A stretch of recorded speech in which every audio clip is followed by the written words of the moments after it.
baigneuse flamande. Tous les jeunes faquins, les jeunes élégants, qui, changeant chaque jour de costume et de gants, viennent au bain de mer pour suivre des lorettes, eux dont l'amour s'allume avec leurs cigarettes, et comme elle s'éteint, sitôt le moindre vent. Tous connaissent de vue, ils vont lorgner souvent, une jeune baigneuse, une forte flamande, qui fait prime à la plage et que chacun demande. Elle est toute à l'ouvrage et ne voit même pas ces viveurs qu'elle attire embarrasser ses pas.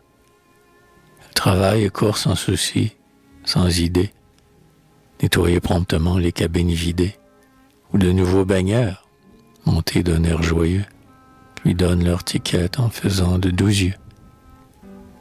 Elle conduit au bain quand monte la ramée, bien des petits enfants craintifs à leur entrée, mais qui, rassurés vite, entre ses bras de fer, sautent sous la caresse humide de la mer.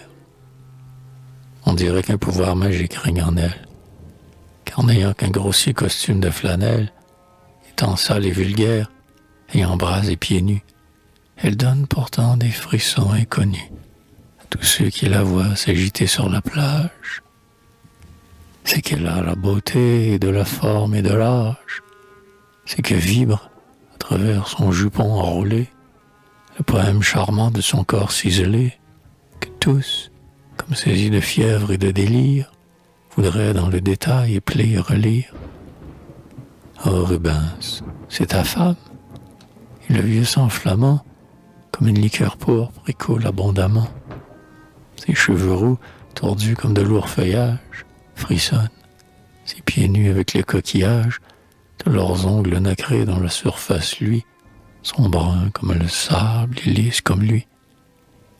Le vent et le soleil de l'été qui dardaille ont bronzé lentement ce profil de médaille et chauffé cette chair comme un fruit savoureux pour la robuste soif d'un robuste amoureux.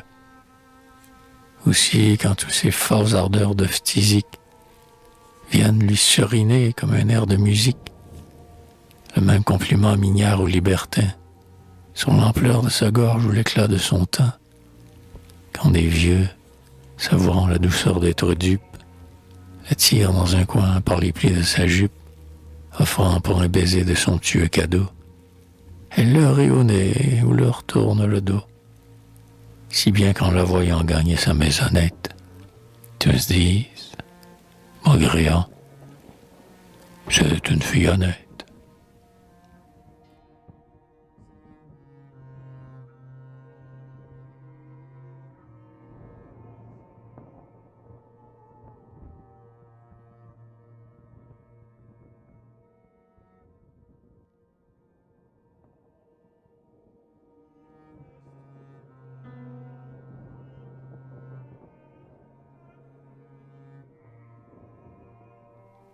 Quand le soir tombait, quand les proches blancheurs des voiles indiquaient le retour des pêcheurs, ils auraient pu la voir s'en aller vers la dune, et, sous les doux regards indulgents de la lune, ils l'auraient vue au bras d'un vigoureux marin.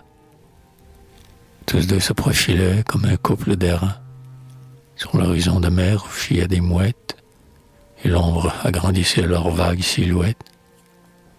C'était l'heure où l'on aime, où les vents apaisés semblent tout alourdis d'aveux de baisers, où les mêmes élans de volupté farouche font dans l'ombre s'unir les ailes et les bouches, l'heure où la mer frémit, comme un amant charnel, quand la lune paraît au balcon noir du ciel.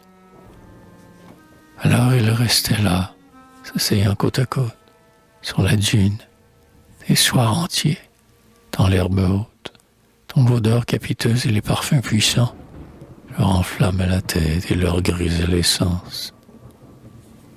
Brusquement, comme en proie à des accès de fièvre, ils auraient bien voulu dans l'ombre unir leurs lèvres, mais l'idylle était pure, et ce n'est qu'en partant qu'elle acceptait enfin de son beau prétendant, en rougissant beaucoup de joie, un peu de honte, le long baiser d'amour qui lui servait d'acompte. Car ils vont s'épouser, sitôt après les bancs. Elle mettra bien vite un bonnet à ruban, avec un châle long sur sa robe de laine. Pour la voir ainsi, l'église sera pleine.